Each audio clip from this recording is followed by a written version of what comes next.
ప్రకటన గ్రంథ వివరణలో భాగంగా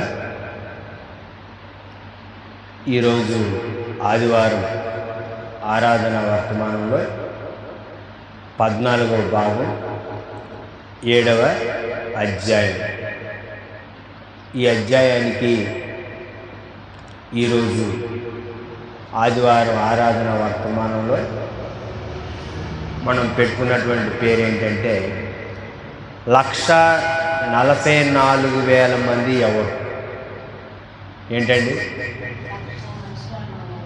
1,44,000 మంది ఎవరు? ఎక్కువ తగ్గించారా?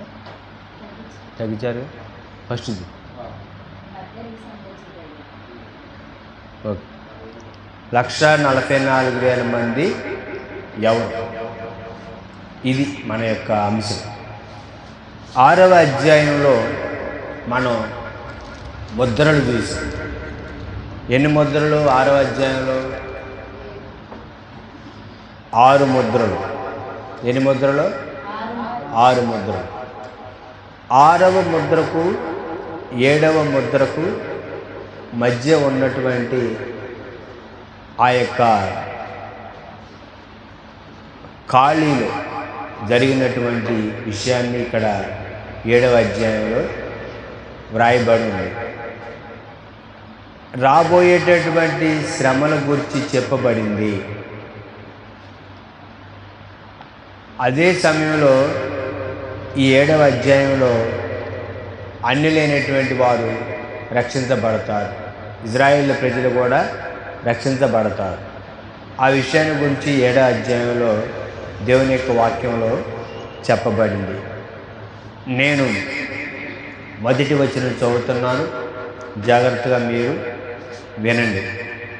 అటు తరువాత భూమి యొక్క 4 దిక్కులలో 4 దేవదూతలు నిలిచి ఉండి, భూమి మీదనైనను సముద్రం మీదనైనను ఏ చెట్టు మీదనైనను గాలి వేచకుండున్నట్లు భూమి యొక్క 4 దిక్కుల వాయువులను పట్టుకొని ఉండగా చూచితిని.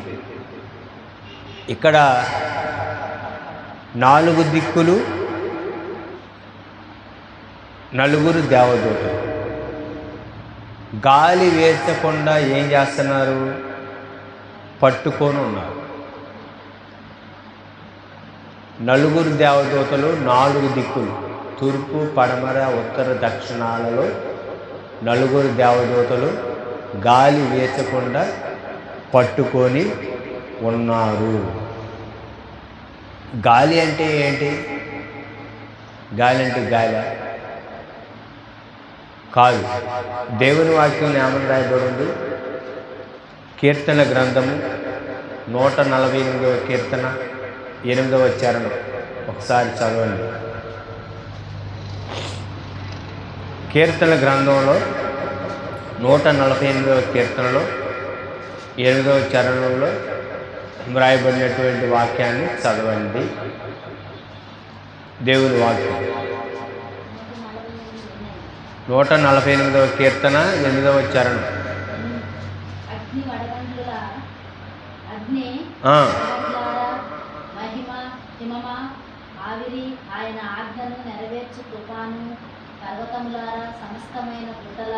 చాలు.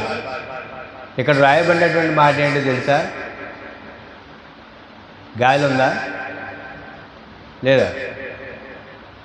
అగ్ని, హిమము, తుఫాను ఇవన్నీ కూడా ఏం చేస్తున్నాయో తెలుసా? దేవుని యొక్క ఆజ్ఞను నెరవేరుస్తుంది. అంటే గాలి అంటే అర్థం ఏంటో తెలుసా? దేవుడు తీర్పుకి సూచనగా ఉంది. దేవుడు తీర్పు తీర్చినప్పుడు దేని ద్వారా తీర్పు తీర్చాడు? ఐగుప్తు దేశంలో దేవుడు తీర్పు తీర్చాడు. దేవుడు ఏం చేశాడు? వడగళ్ళు కురిపించాడు. కురిపించలేదా? కురిపించాడా ఐగుప్తు దేశంలో? ఇవన్నీ కూడా దేవుని యొక్క తీర్పు తీర్చడానికి గుర్తుగా ఉన్నాయి. కొన్నిసార్లు అక్షరార్థంగా అవి నెరవేరు. వడగళ్ళు, తుఫాను, గాలి దేవుని యొక్క తీర్పు దేనికి సూచనగా ఉందంటే గాలికి సూచనగా ఉంది. అంటే దేవుడు తీర్పు తీర్చటానికి ఈ దేవదూతలు ఆపారు. ఎందుకు దేవుడు తీర్పు రాకుండా ఈ దేవదూతలు ఆపారు అంటే తర్వాత వచనంలో మనం తెలుసుకోవచ్చు. యేషయా గ్రంథం 9వ అధ్యాయం 4 నుండి 6 వచనాల్లో కూడా అక్కడ కొన్ని విషయాలు దేవుని యొక్క వాక్యంలో దేవుని యొక్క తీర్పు గురించి స్పష్టంగా వ్రాయబడి ఉంది. కనుక మనము దేవుని యొక్క వాక్యాన్ని విందాం. 2వ వచనం చదువుతాను, జాగ్రత్తగా వినండి. 7వ అధ్యాయం 2వ వచనం. మరియు సజీవుడగు దేవుని ముద్ర గల వేరొక దూత సూర్యోదయ దిశ నుండి పైకి వచ్చుట చూచితిని. ఇక్కడ నలుగురు దేవదూతలు కాదు, ఇంకొక దేవదూత కూడా వచ్చారు. ఆ దేవదూత సూర్యోదయ దిశ నుండి అంటే తూర్పు నుండి. సూర్యోదయ దశ ఏంటి? సూర్యోదయ దశ అంటే సూర్యుడు ఉదయించే దశ. ఏ దశ? తూర్పు నుండి. నలుగురు దేవదూతలు కాకుండా 5వ దేవదూత సూర్యుడు ఉదయించేటటువంటి ఆ యొక్క దిశ నుండి వచ్చారు ఈ దేవదూత. భూమికిని సముద్రమునకును హాని కలుగుచేటికై అధికారం పొందిన ఆ నలుగురు దూతలపైన ఈ దూత అధికారం కలిగి ఉన్నటువంటి దూత. 3వ వచనం. ఈ దూత మేము మా దేవుని దాసులను వారి నొసలి యందు ముద్రించే వరకు భూమికైనను సముద్రముకైనను చెట్లకైనను హాని చేయవద్దని బిగ్గరగా చెప్పెను. దేవుని దాసులను వారి నొసలి యందు ముద్రించే వరకు. దేవుని ముద్ర, దేవుని యొక్క ముద్ర. దేవుని ముద్ర అంటే అర్థం ఏంటంటే కాపుదల. మత్తయి సువార్త 24వ అధ్యాయం 27వ వచనంలో వ్రాయబడి ఉంది దేవుని యొక్క వాక్యంలో. ఇజ్రాయేల్ జాతి నుండి వచ్చినటువంటి వారు, అన్యజనుల నుండి వచ్చిన వారు దేవుని యొక్క కాపుదల అనే ముద్ర కలిగి ఉన్నారు. దేవుడు ముద్రించాడు. దేవుని కాపుదల అనేది మనకి ముద్రగా ఉంది. ముద్ర వేయబడిన తర్వాతే తీర్పు ప్రారంభం అవుతుంది. ఆనాడు హింసల మధ్య ఉన్న క్రైస్తవులకు దేవుడు ఇచ్చినటువంటి సందేశం. దేవుడు ఏమని చెప్తున్నాడు? మీరు నావారు, నేను మిమ్మల్ని ఎరుగుదును. ఈనాడు చూడండి, యుద్ధాలు, ప్రకృతి విపత్తులు ఉన్న దేవుడు తన ప్రజలను కాపాడుతాడు. దేవుడు తన ప్రజలను ఎప్పుడు కూడా కాపాడుతాడు. ఏదైనా సందర్భంలో ఒకవేళ యాక్సిడెంట్ జరిగితే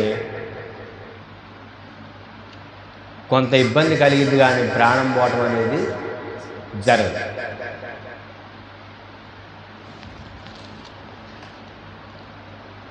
దేవునికి నమ్మకంగా జీవించిన వారిని ఆయన ఎప్పుడూ మర్చిపోడు అనే విషయం మనం నేర్చుకోవాలి. దేవుడికి నమ్మకంగా ఉంటే దేవుడు మర్చిపోడండి. ఎందుకంటే తల్లి తన తండ్రి బిడ్డను మరిచిన నేను నిన్ను మరువనని దేవుడు వాగ్దానం చేశాడు. తల్లి మర్చిపోదు ఒక్కోసారి, కానీ దేవుడు మర్చిపోడు. అర్థమైంది మీకు? కొన్నిసార్లు తల్లిదండ్రులు పిల్లలు మర్చిపోవడానికి అవకాశం ఉంది. అప్పుడే వాళ్ళు తప్పిపోతారు. కానీ దేవుడు మనల్ని మర్చిపోడు. కనుక దేవుడిలో ఉన్న మనం ఎప్పుడు కూడా తప్పిపోతామా? ఎందుకంటే దేవుని యొక్క కాపుదల మనకు ఉంది అనే విషయాన్ని ఈ 3 వాక్య భాగాల్లో నుండి మనం నేర్చుకోవాలి. తర్వాత మరియు ముద్రింపబడిన వారి లెక్క చెప్పగా వింటిని. ఇజ్రాయేలు గోత్రములన్నిటిలో ముద్రింపబడిన వారు 1,44,000 మంది. ఇజ్రాయేలు గోత్రాల్లో ముద్రించబడిన వారు ఎంతమంది అండి? 1,44,000 మంది. ఈ ఇజ్రాయేలు గోత్రాలు అంటే ఎవరు? యాకోబు గారికి దేవుడు పేరు మార్చారు, ఇజ్రాయేలు. ఆ ఇజ్రాయేల్ యొక్క సంతానమే 12 గోత్రాలు. ఒక్కొక్క కుమారుడు ఒక్కొక్క గోత్రం. ఈ 12 గోత్రాల వారే ఇజ్రాయేల్ ప్రజలు. ఇక్కడ 1,44,000 మంది ఎవరంటే ఇజ్రాయేల్ గోత్రాలలో ఒక్కొక్క గోత్రం నుండి రక్షించబడినటువంటి వారు, మొత్తం గోత్రాల నుండి రక్షించబడినటువంటి వారు 1,44,000 మంది. ఈ 1,44,000 మంది రక్షించబడ్డారు. గోత్రానికి 12,000 మంది. అంటే వీళ్ళు ఎక్కడ రక్షించబడ్డారు? ఈ భూమి మీద. ఈ భూమి మీద రక్షించబడినప్పుడు ఇజ్రాయేల్ ప్రజలు, అప్పుడు సంఘం భూమి మీద ఉందా లేదా? సంఘం భూమి మీద లేదు. 7 సంఘాల తర్వాత మనకి సంఘం అనే మాట కనపడిద్దా? 7 సంఘాలకి ఉత్తరం రాసిన తర్వాత దేవుడు యోహాను గారి ద్వారా ఆ తర్వాత కాలంలో మనం ప్రకటన గ్రంథ వివరణలో మనం చూసినప్పుడు 4వ అధ్యాయం నుండి మనకి సంఘం అనే మాట కనపడిద్దా? కనపడదు. మరి సంఘం ఎక్కడుంది? ప్రభు అయినటువంటి యేసుక్రీస్తుని అంగీకరించి మానుమనసు పొంది బాప్తిసం తీసుకొని రక్షించబడినటువంటి విశ్వాస సమూహం ఏమయ్యారు? ఎత్తబడ్డారు. అంటే ఇది ఇప్పుడు మనం చదువుకున్నటువంటి విషయాలను ఎప్పుడు జరుగుతాయి? సంఘం ఎత్తబడిన తరువాత భవిష్యత్తులో భూమి మీద. అప్పుడు పరిశుద్ధాత్మదేవుడు ఉంటాడా? ఉండడా? ఉంటాడు. పరిశుద్ధాత్మదేవుడు ఉంటాడు. ఈ రక్షించబడినటువంటి ఈ 1,44,000 మంది ఎవరు? ఇజ్రాయేల్ ప్రజలు. ఇప్పుడు ఇజ్రాయేల్ ప్రజలు యేసుక్రీస్తును సొంత రక్షణ అంగీకరిస్తున్నారా? అంగీకరించట్లేదా? అంగీకరించట్లేదు. వాళ్ళు మెస్సయ్య రాకడ కొరకు ఎదురు చూస్తున్నారు. ఆనాడు అపోస్తలులు ఇజ్రాయేల్ ప్రజలు ఎదురు చూస్తున్నటువంటి మెస్సయ్యే యేసు అని చెప్పారు. ఈ యేసే క్రీస్తు. క్రీస్తే పాత నిబంధన గ్రంథంలో చెప్పబడినటువంటి మెస్సయ్య అని ఘంటాపదంగా చెప్పారు. అయినా కొంతమంది రక్షించబడ్డారు, కొంతమంది రక్షించబడలా. కొంతమంది నమ్మారు, కొంతమంది నమ్మలా. యేసే క్రీస్తు, యేసే దేవుని కుమారుడు, యేసే మెస్సయ్య, యేసే రక్షకుడు అని చెప్పారు వాళ్ళు అపోస్తలులు. ఇప్పుడు ఇజ్రాయేల్ దేశం ఉంది, ఇజ్రాయేల్ ప్రజలు ఉన్నారు. వారు యేసుక్రీస్తును సొంత రక్షకుడిగా అంగీకరిస్తున్నారా? అంగీకరించట్లా.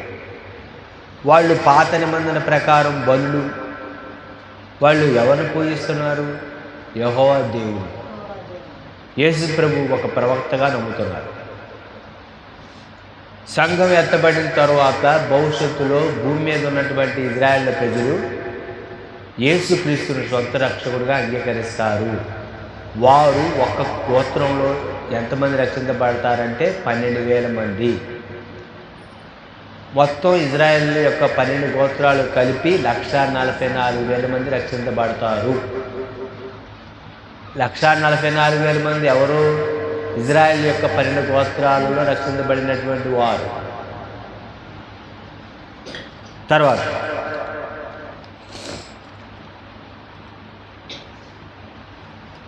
చూడండి, ఇక్కడ యోధా గోత్రంలో ఎంతమంది రక్షించబడతారు, అక్కడ నుండి 8వ వచనం వరకు ఎంతమంది రక్షించబడతారు అనేది పూర్తిగా వివరించబడింది. ఏ గోత్రంలో ఎంతమంది రక్షించబడతారు అని.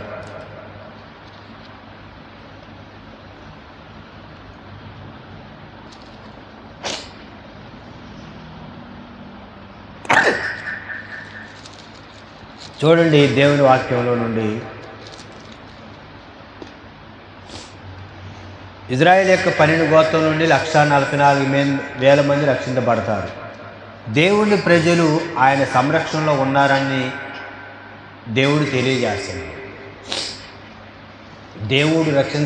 దేవుడు రక్షించుకోవాల్సిన వ్యక్తి ఎప్పటికైనా దేవుని యొక్క రక్షణలోకి వస్తాడు. నా జీవితంలో కూడా నేను తప్పిపోయా. మొట్టమొదటిగా నేను ఎందుకు తప్పిపోయాను తెలుసా? మారు మనసు పొంది బాప్తిసం తీసుకొని రక్షించబడినటువంటి నేను దేవుడి నుండి నేను దూరంగా వెళ్ళిపోయాను. ఎందుకంటే దేవుడు నమ్ముకున్నామని చెప్పేటటువంటి వాళ్ళలో దేవుడి ప్రేమ లేదు. దేవుని యొక్క ప్రేమ వాళ్ళలో లేదు. దేవుని ప్రజలు ఆయన సంరక్షణలో ఉన్నారని ఆనాడు దేవుడు తెలియజేశాడు. నేను తప్పిపోయా మొట్టమొదటిగా. ఎందుకు తప్పిపోయానంటే దేవుణ్ణి ప్రేమిస్తున్నామని చెప్పుకున్నటువంటి వాళ్ళలో దేవుని ప్రేమ క్రియలలో లేదు. అంటే నా జీవితంలో కాదు, కానీ నా పక్కన ఉన్నటువంటి రక్షించబడినటువంటి వారి జీవితాలలో నాతో పాటు సహవాసంగా ఉండి నన్ను ఈ యొక్క దేవుణ్ణి తెలుసుకునేటట్టు సువార్త ప్రకటించినటువంటి వారి జీవితాల్లో జరిగినటువంటి సంఘటనలో దేవుణ్ణి నమ్ముకున్నామని చెప్పుకున్నటువంటి దైవజనులు, దేవుని పిల్లల కుటుంబంలో దేవుని ప్రేమ లేకపోవడం ద్వారా నా మనసు గాయపరచబడి నేను లోకంలోకి వెళ్ళిపోయాను. అనవసరమని. అంటే పాపంలో పడలేదు, పాపంలో పడలా, అలా ఉండిపోయి మరలా దేవుని యొక్క సేవ, మరలా దేవుని యొక్క సంరక్షణలోకి వచ్చాను. దేవుళ్ళు కొనసాగుతూ ముందుకు వెళ్తూ ఉన్నప్పుడు మరలా దేవుని సేవలో మరలా నాకు మనసు గాయపరచబడింది. మరలా అదే రిపీట్ అయింది. దేవుని పిల్లలని చెప్తున్న వాళ్ళు దేవుని ప్రేమ లేదని మరలా నేను వెనక్కి వెళ్ళి కొన్ని నెలలు అలా ఉండిపోయాను. అప్పుడు మరలా గ్రహింపించాడు దేవుడు. రక్షించింది నేను, నువ్వు చేయవలసింది నా సేవ. మనుషుల వైపు ఎందుకు చూస్తున్నావు, వాళ్ళ వైపు చూడకూడదని దేవుడు నా అంతరంగంలో నాతో మాట్లాడి పరిశుద్ధాత్మ దేవుడు ధైర్యపరిచి మరలా నేను ముందుకు సాగడానికి ప్రభు చూపించారు. ఆనాటి నుండి ఈనాటి వరకు మరలా దేవుని యొక్క సన్నిధిలో ముందుకు సాగటం జరిగింది. మరలా ఎక్కడా ఎందుకు తిరిగి చూడటం అనేది లేదు. ఎందుకంటే ఇప్పుడు నా విశ్వాసం దేవుడి మీద. నేను చూస్తుంది దేవుడు, మనుషుల్ని కాదు. అర్థమైందా? ఎందుకంటే ఎవరు వచ్చినా, ఎవరు రాకపోయినా, ఎవరున్నా, ఎవరు లేకపోయినా ఈ యొక్క సిస్టమ్ అనేది ఏమైందంటే కొనసాగుతుంటుంది, ఆగదు. ఆ విషయాన్ని మనందరం కూడా తెలుసుకోవాలి. దేవుని చెందినటువంటి ప్రజలు ప్రతి దేశంలో ప్రతి కాలంలో ఉంటారు. ఈనాడు మనం తెలుసుకోవాలి. దేవుణ్ణి నమ్మినటువంటి వారు ప్రతి దేశంలో ఉంటారు, ప్రతి కాలంలో ఉంటారు. సంఘంగా మనం నేర్చుకోవాల్సింది ఏంటంటే దేవుని ప్రజలు పరిశుద్ధంగా ఉండాలి. దేవుని ప్రజలు ఎప్పుడు ఎలా ఉండాలి? పరిశుద్ధంగా ఉండాలి. చెప్పేది ఒకటి, చేసేది ఒకటి అన్నట్టు ఉండదు. చెప్పేది డ్యాష్, చేసేది డ్యాష్ అన్నట్టు ఉండదు. ఏది చెబుతున్నామో అదే చేయాలి, ఏదైతే చేస్తున్నామో అదే చెప్పాలి. ఆ విషయాలు మనం నేర్చుకోవాలి దేవుని యొక్క వాక్యంలో. చదువుదాం తర్వాత విషయం. దేవుని యొక్క వాక్యంలో 9వ వచనం. అటు తర్వాత నేను చూడగా ఇదిగో ప్రతి జనంలో నుండి, ప్రతి వంశంలో నుండి, ప్రజల నుండి, ఆయా భాషలు మాట్లాడే వారి నుండి వచ్చి ఎవడనూ లెక్కింపజాలని ఒక గొప్ప సమూహం కనపడెను. వారు తెల్లని వస్త్రములు ధరించుకున్న వారై ఖర్జూరం మట్టలు చేత పట్టుకొని సింహాసనం ఎదుటను గొర్రెపిల్ల ఎదుటను నిలవబడి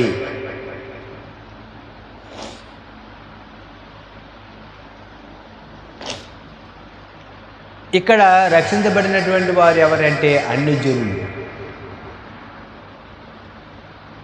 లోకంలో రక్షించబడినటువంటి సంఘం యూదులు, అన్యజనులు. ఇక్కడ సంఘం ఎత్తబడింది కాబట్టి, రక్షించబడిన వారు ఎత్తబడినారు కాబట్టి ఎవరు ఉన్నారు? యూదులు, అన్యజనులు. మరి రక్షించబడినటువంటి వారు ఎవరు? అన్యజనులు. ఎవరు వీళ్ళకి రక్షణ ప్రకటించారు? రక్షించబడినటువంటి 144,000 మంది యూదులు. వీరు ఏం చేశారంటే ఇక్కడ తెల్లని వస్త్రములు ధరించుకున్నారు. తెలుపు అంటే పరిశుద్ధత గుర్తు, నీతికి గుర్తు. వైట్ అండ్ వైట్ అయితే తెలుగు పరిశుద్ధంగా ఉన్నట్టు కాదు. తెల్ల చొక్కా తెల్ల ప్యాంట్ అయితే పరిశుద్ధంగా ఉన్నట్టు కాదు. తెలుపు దేనికి గుర్తు? నీతికి గుర్తు, పరిశుద్ధత గుర్తు. మన నీతి క్రియలు ఆయన దృష్టిలో ఏంటి? మురికి గోడ. నేను నీతిమంతుడు కాదు, కానీ యేసుక్రీస్తు నీతి నాలో ఉంది కాబట్టి నేను నీతిమంతుడు. సూర్యుడు ప్రకాశిస్తాడు, చంద్రుడు ప్రకాశించాడు. సూర్యుడి కాంతి చంద్రుడి మీద పట్టడం ద్వారా చంద్రుడు ప్రకాశిస్తాడు. అలాగే నీతి సూర్యుడైన యేసుక్రీస్తు యొక్క నీతి మనలో ఉండటం ద్వారా మనము నీతిమంతులుగా తీర్చబడతాం. అంతేగాని నేను నీతిమంతుని కాదు, మనం నీతిమంతుని కాదు. కానీ మనలో ఎవరి నీతి ఉంది? యేసుక్రీస్తు నీతి. తెలుపు పరిశుద్ధికి నీతి గుర్తు. ఆ విషయాలు మనం నేర్చుకోవాలి దేవుని యొక్క వాక్యంలో నుండి.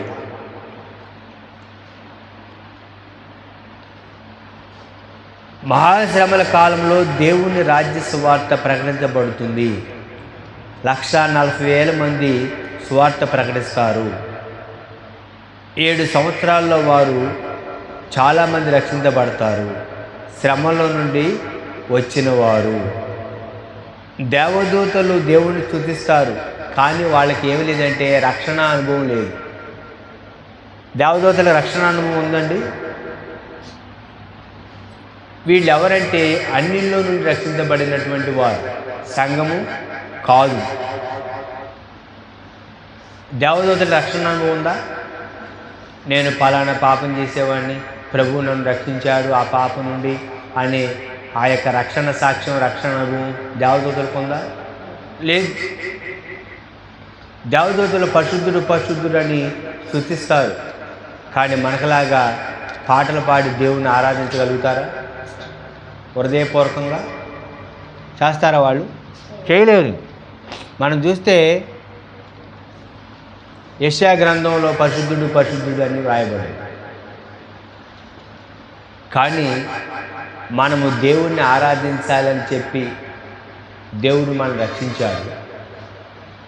మనం దేవుణ్ణి ఆరాధిస్తామంటే దేవుడు సంతోషిస్తాడు. పిల్లలు వచ్చిన మాటలు మాట్లాడుతుంటే తల్లిదండ్రులు అది సంతోషిస్తారండి.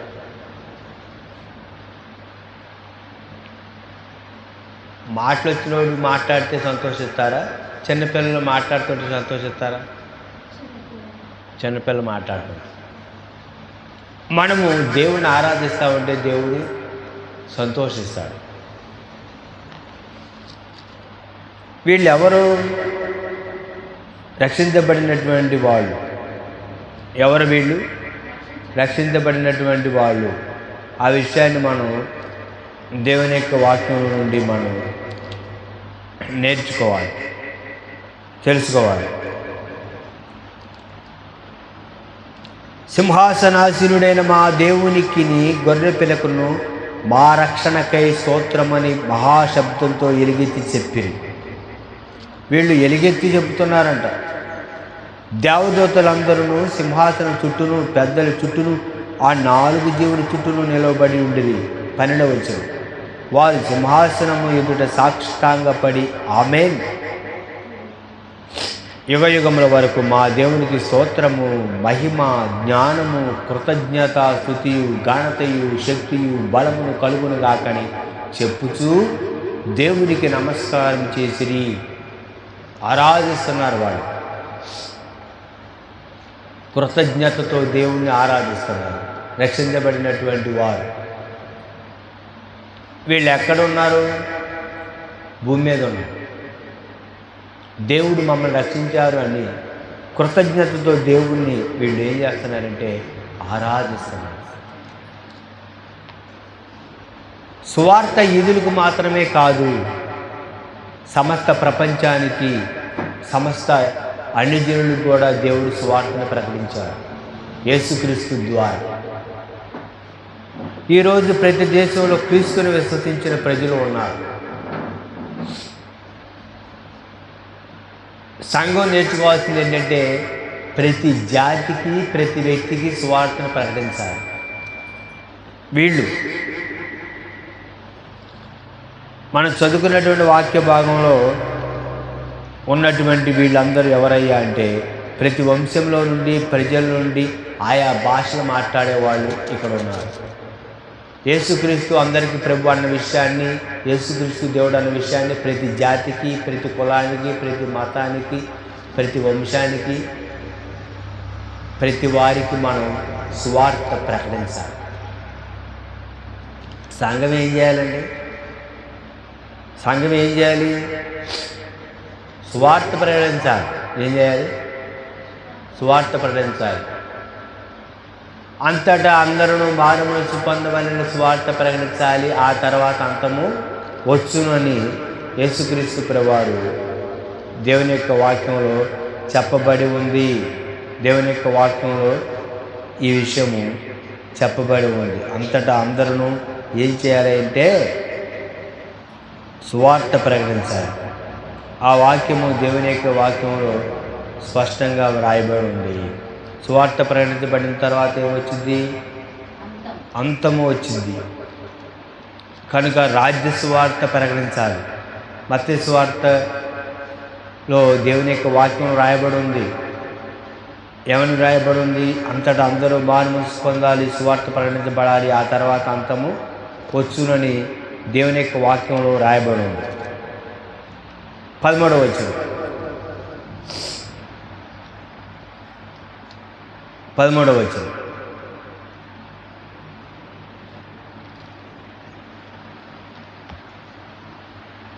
పెద్దలలో ఒకడు తెల్లని వస్త్రం ధరించుకొని ఉన్న వీరెవరు? ఎక్కడి నుండి వచ్చారని నన్ను అడిగాను.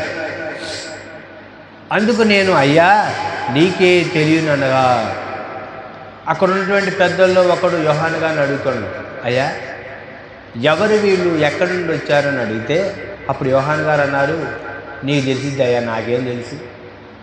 సంఘం అయితే యోహాను గారు తెలుసు. ఎందుకంటే ఆయన దేవుని యొక్క పరిచయం చేశాడు. ఒకవేళ పాత నిబంధన భక్తులైతే ఆయనకి తెలుసు. ఎందుకంటే యూదులు ధర్మశాస్త్రం చదువుతారు కాదు, యూదులు ధర్మశాస్త్రం చదువుతారు కాబట్టి. మరి వీళ్ళు యూదులు కాదు, సంఘము కాదు. వీళ్ళెవరండి? రక్షించబడినటువంటి అన్యజనులు. ఎప్పుడు రక్షించబడ్డారు వీళ్ళు? ఎప్పుడు?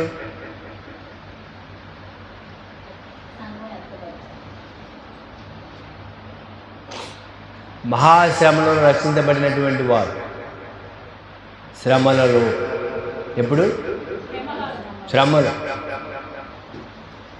ఏమంటే శ్రమలు? భవిష్యత్తులో మనం నేర్చుకుంటాం ఏ శ్రమలు అంటే ఈ భూమి మీద. శ్రమలో రక్షించబడినటువంటి వారు వీరు ఎవరంటే మహాశ్రమ నుండి వచ్చినటువంటి వారు. 14 వచ్చి, అందుకు నేను, అయ్యా నీకే తెలియననగా అతడు ఇలాగ నాతో చెప్పాను, వీరు మహాశ్రమ నుండి వచ్చినటువంటి వారు. ఎవరు వీళ్ళు? మహాశ్రమ నుండి వచ్చినటువంటి వారు. చూడండి, గొర్రెపిల్ల రక్తములో తమ వస్త్రములు ఉదుక్కొని వాటిని తెలుపు చేసుకునిరి. తెలుపు దేనికి గుర్తుగా ఉందంటే తెలుపు నీతికి గుర్తుగా ఉంది. తెలుపు దేనికి గుర్తుగా ఉందంటే నీతికి గుర్తుగా ఉంది. గొర్రెపిల్ల రక్తంలో తమ వస్త్రమును ఉదుక్కొని వాటిని తెలుపు చేసుకొనిరి. వారు కడగబడినటువంటి వారు. అందుకనే పాటలు ఏమనుందండి? కడగబడిన వారికే గొర్రెపిల్ల. ఏం కడగబడాయి? పాపాలు కడగబడాలి. హింస అనుభవించినటువంటి విశ్వాసులకు ఇది గొప్ప ఆదరణ. విశ్వాసం కోసం కష్టాలు వచ్చినప్పుడు దేవుడు వాటిని చూస్తున్నాడు. సంఘంగా మనం నేర్చుకోవాల్సింది, శ్రమలు విశ్వాసానికి ముగింపు కాదు, మహిమకు ప్రారంభం.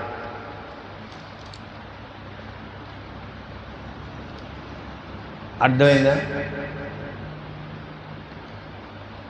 బంగారం కూడా మేలిమి బంగారం అని తెలియాలంటే అది కొలుములో కొటం వేయబడాలి, దాన్ని అగ్నితో కాల్చాలి. అప్పుడు దానిలో ఉన్నటువంటి మస్టు మలినం మొత్తం పోయి మేలి బంగారం బయటకు వస్తే దానికి ఏమవుతుంది? ఏమవుతుందండి? దానికి విలువ ఉంటుంది. అదే మట్టి మాలిన్యం అంతా ఉండి బంగారం అది సరిగ్గా మెరవట్లేదు అనుకోండి, దానికి విలువ ఉంటుందా? అమూల్యమైనటువంటి మీ విశ్వాసం కూడా శ్రమల ద్వారా అది ఏమైందంటే పుటం పెట్టబడి మనము విలువైనటువంటి వారిగా తీర్చబడదు. అది దాని అర్థం. తర్వాత చూడండి, అందువలన వారు దేవుని సింహాసనం ఎదుట ఉండి రాత్రింపగళ్ళు ఆయన ఆలయంలో ఆయన సేవించుచున్నారు. దేవుణ్ణి సేవించాలి. సింహాసనాసుడైన వారు తానే గుడారం వారి మీద కప్పును. వారికి ఇక మీదట ఆకలైనను దాహమైనను ఉండదు. సూర్యండ వడగాలైన వారికి తగులదు. ఏలయనగా సింహాసన మధ్య నుండు గొర్రెపిల్ల వారికి కాపరి అయి జీవ జలముల బొగ్గల యొద్దకు వారు నడిపించును. దేవుడే వారి కన్ను నుండి ప్రతి బాష్ప బిందువును తుడిచివేయును. పరలోకంలో ఏముండదు? ఏముండదండి పరలోకం? ఆకలి ఉండదు, దాహం ఉండదు, ఏడుపు ఉండదు. దేవుడే వారి కన్నుల నుండి ప్రతి బాష్ప బిందువును తుడిచివేయను. దేవుడు ఏం చేస్తాడు? తుడిచివేస్తాడు, ఆదరణ కలుగు చేస్తాడు. బాధపడుతున్నప్పుడు మనం అర్థం చేసుకోవాల్సింది ఏంటంటే మనకేముంది? నిరీక్షణ ఉంది. ఏముందండి? ఈ బాధపడుతున్నామంటే దీనికి కారణం ఉంది.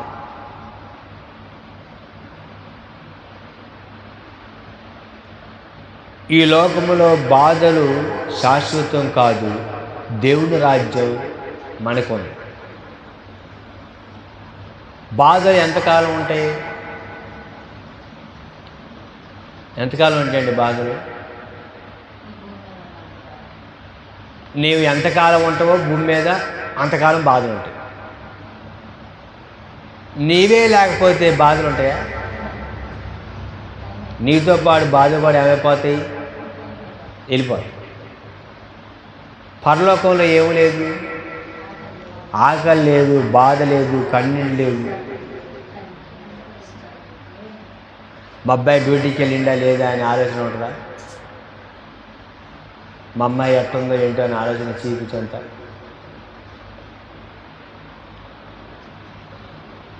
భూమి మీద ఏం జరుగుతుంది అనేది వాళ్ళకి తెలియదు. ప్రకటన గ్రంథంలో, ప్రసంగి గ్రంథంలో ఆ మాట ఉంది. ఇక ఇక్కడికి అక్కడికి ఏం లేదు, కరెక్షన్ లేదు.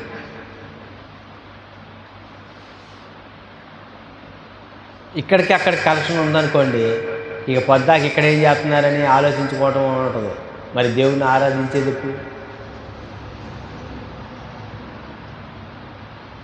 ఆకలి ఉండదు, దాహం ఉండదు. ప్రతి బాష్ప బిందువును ఆయన ఏం చేస్తాడంటే తుడిచివేస్తాడు. ఈరోజు బాధపడుతున్నావు, కన్నీళ్ళు గారుస్తున్నావు అని అనుకుంటున్న మనకి దేవుడు ఒకనొక రోజు కన్నీళ్ళు తుడుస్తాడు. బాధపడుతున్నావు, ఎందుకు బాధపడుతున్నావు? బాధపడాల్సిన అవసరం లేదు. ఎవరి కోసం బాధపడుతున్నావు?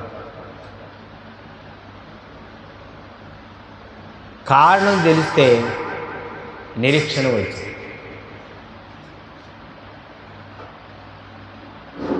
యెషయా గ్రంథం 25:8లో ఈ విషయం గురించి వ్రాయబడి ఉంది. కష్టాలు వచ్చినప్పుడు నిరుత్సాహపడకూడదు, కానీ నిత్య జీవం ఉంది అని ఆదరణ కలిగి ఉండాలి. కష్టాలు వచ్చినా నిరుత్సాహపడకూడదు. భవిష్యత్తు ఉంది, నిరీక్షణ ఉంది. కనుక ప్రకటన గ్రంథ వర్తమానంలో భాగంగా ఈ యొక్క 14వ భాగంలో 1,44,000 మంది రక్షించబడి అన్యజనులు రక్షిస్తారు. వీళ్ళు మహాశ్రమంలో నుండి వచ్చి దేవుణ్ణి ఆరాధిస్తారు. కనుక ఈ గ్రంథం నుండి, ఈ అధ్యాయం నుండి మనం నేర్చుకోవాల్సింది ఏంటంటే దేవుణ్ణి ఆరాధించాలి. మహిమ, శక్తి, బలము, ప్రభావము, ఘనత అన్నీ యేసుక్రీస్తు ప్రభువారే ఉన్నారు. గొర్రెపిల్ల అంటే ప్రభు అయిన యేసుక్రీస్తు వారు. లోక పాపమును మోసుకొని పోవు దేవుని గొర్రెపిల్ల ఆయన. మరి నువ్వు రక్షించబడ్డావా? ఈ మధ్యాహ్న కాల సమయంలో ఇంకా రక్షణ పొందుకోలేదా?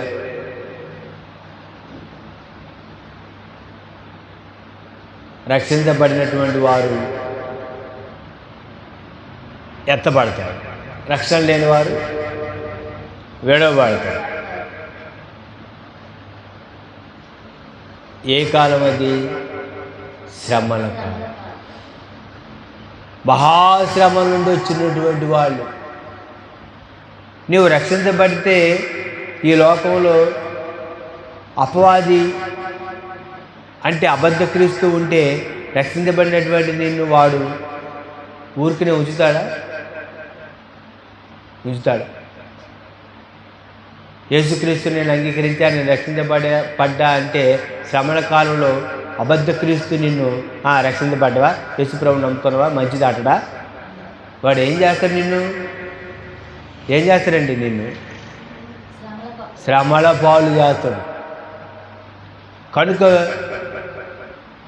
సంఘం ఎత్తబడిన తర్వాత ఈ భూమి మీద రక్షించబడినటువంటి వారు ఎక్కడి నుండి వచ్చారు? ఎక్కడి నుండి వచ్చారు? మహాశ్రమలు అంట. ఏ శ్రమలు? మామూలు శ్రమలు కాదు, మహాశ్రమలు. నిత్య నరకం నుండి, ఆ మహాశ్రమం నుండి రక్షించబడాలంటే ఇప్పుడే నువ్వు ఏం చేయాలి? రక్షించబడాలి.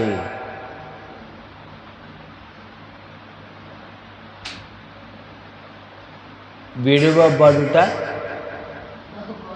బహుఘోరం అంట. ఘోరం కాదు, బహుఘోరం. ఆ బహుభారమే మహా శ్రమలు. అందుకే వాక్యం ఏమని రాబడింది తెలుసా? చనిపోదామని మరణించాలని ఎదుగుతారు, కానీ మరణం వారికి రాదు. మరణం రాదంట.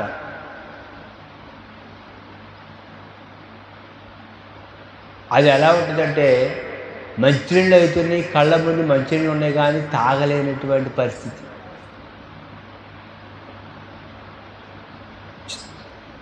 అందుకని యేసుప్రభువు వారు ఏమని చెప్పారు?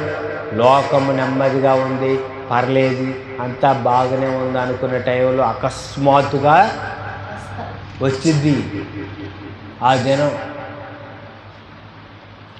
ఆ జనములు తక్కువ చేయబడాలని ప్రార్థించేయండి. ఏ శరీరం కూడా తప్పించుకొనుడని మత్తయి సువార్త 24వ అధ్యాయంలో యేసుక్రీస్తు ప్రభువారు ముందుగానే తెలియజేశారు. ఎవ్వడు తప్పించుకోలేడు. నీవు, నేను, మనందరం దేవుని యొక్క సన్నిధిలో నిలబడాలి. ఎవడు తప్పించుకోలేడు. అందరూ లైన్లోకి వస్తారు. కనుక ఈ అధ్యాయం నుండి మనం నేర్చుకోవాల్సింది ఏంటంటే, భవిష్యత్తులో మహాశ్రమం రాబోతున్నాయి. ఇప్పుడే రక్షించబడాలి. 1,44,000 మంది ఇజ్రాయేల్ ప్రజలు.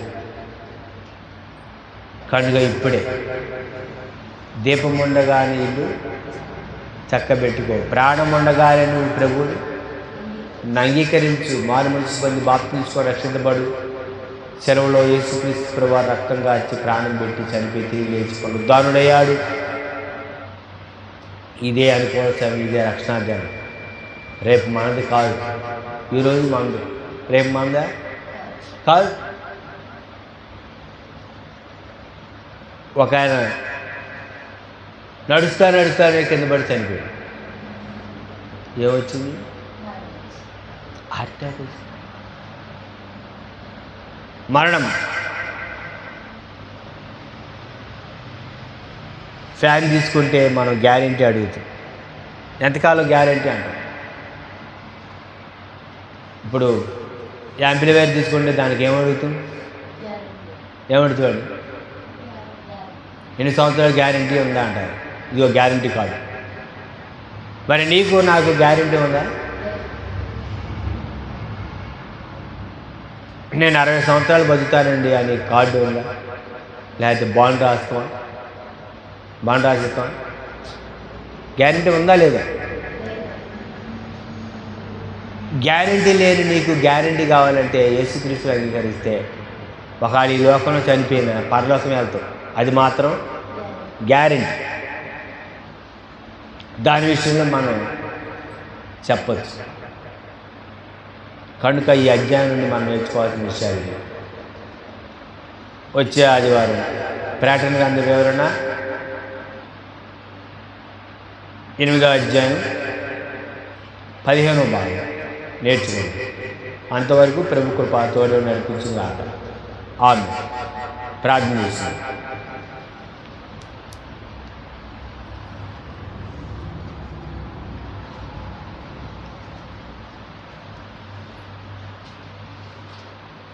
దేవుని వాక్యం వినండి, ఆత్మీయంగా ఎదగండి, ప్రభు కొరకు జీవించండి, మారు మనసు పొంది బాప్తిస్మో రక్షించబడండి.